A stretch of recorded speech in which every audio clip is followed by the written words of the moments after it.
Well, the new belt's arrived, a GX25798. And as you see, it's a vast improvement on the old belt, which looks a bit shagged.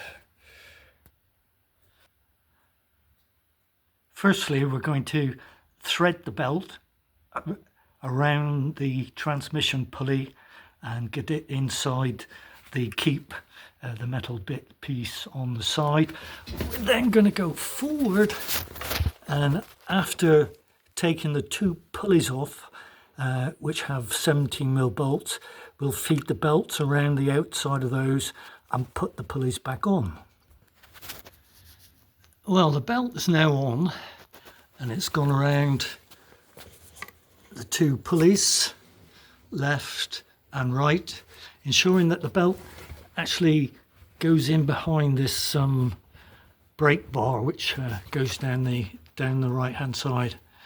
Two nuts have been done up. They're actually 17mm nuts, not 16mm nuts. And now we proceed on to the center pulleys.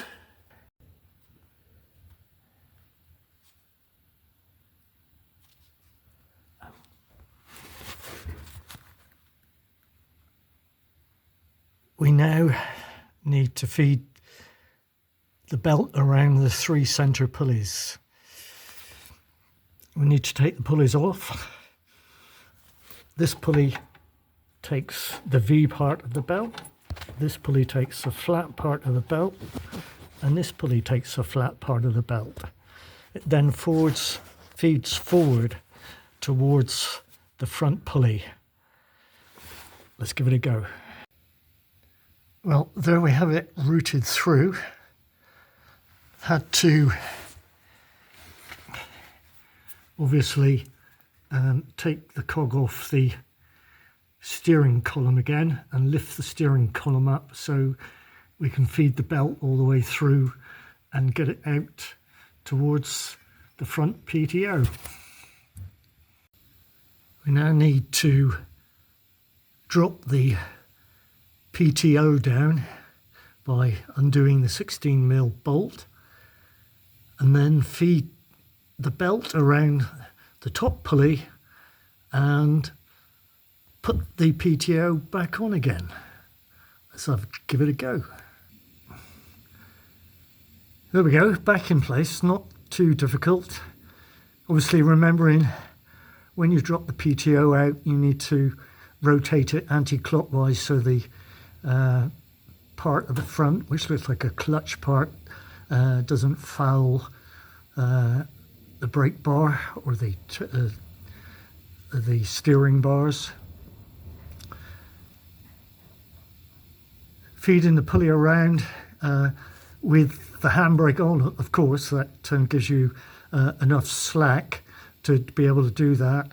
Wasn't too problematic, and lifting the PTO up and putting the bolt in, not too much of a problem. Reconnect the cable.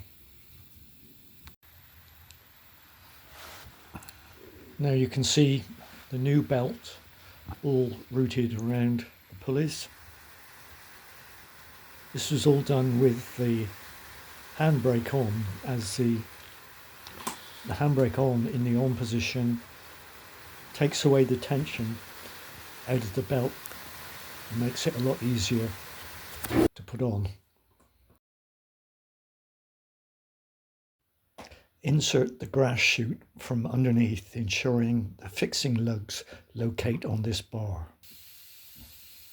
Ensure when you're pushing the chute up from underneath that you actually get the rear of the chute to pass the back of the machine. Pushing it up from underneath will just jam it underneath this section here, and you can't see it from the bottom. Well, there it is, chute back in. Bit of a scruff.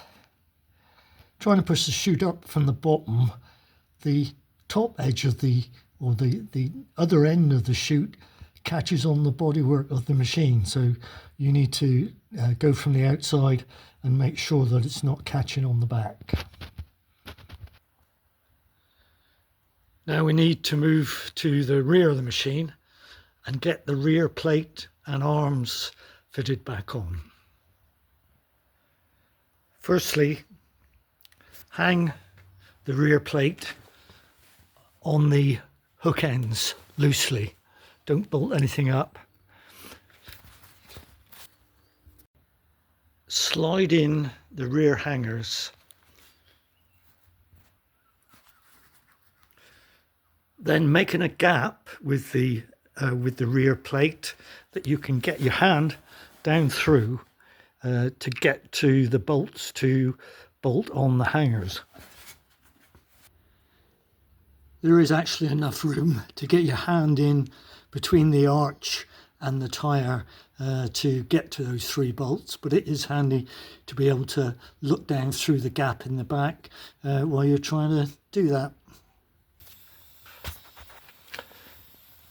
Insert 4 bolts, ensuring that you've got your transmission cut-off pin going through that hole before you secure everything back on. Also, put in the 2 10mm wing connector bolts and connect up your cut-off and bolt that back on to its position. Connect up your cable to the cut-off switch and put a couple of tie wraps to hold the cable in location. The next task is to install the deck. I've got a piece of plywood on the floor and I'm going to slide the deck underneath to approximate position and then we'll see if we can get it hooked up. Right, we've got it in an approximate position. We've now got to get the mower down off of the ramps and the wood stands at the front. Right, we've got the front down. Now let's go for the rear. Ramps are now out, so we now need to delicately lower it down and position the deck to match up with the chute. There we go, and let's lower down the back. With the deck and chute in approximate position, attach the deck drive belts to the front pulley whilst they're in a slack position. The deck or the mower can then be pushed forward so that the chute engages with the deck.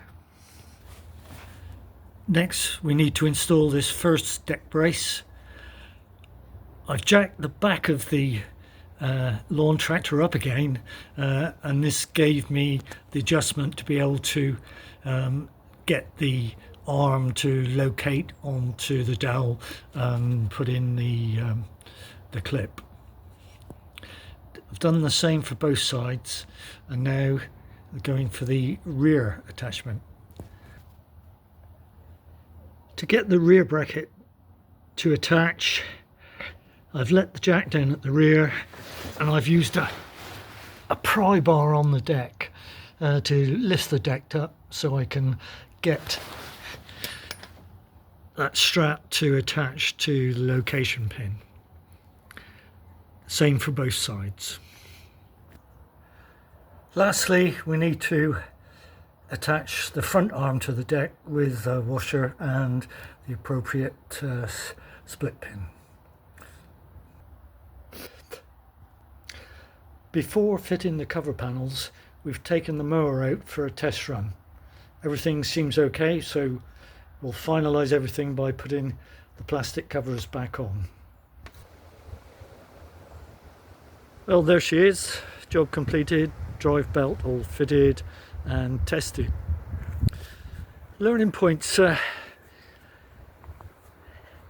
Alright, make sure you take the deck off, drop the deck before you jack the tractor up to enable the chute to come out.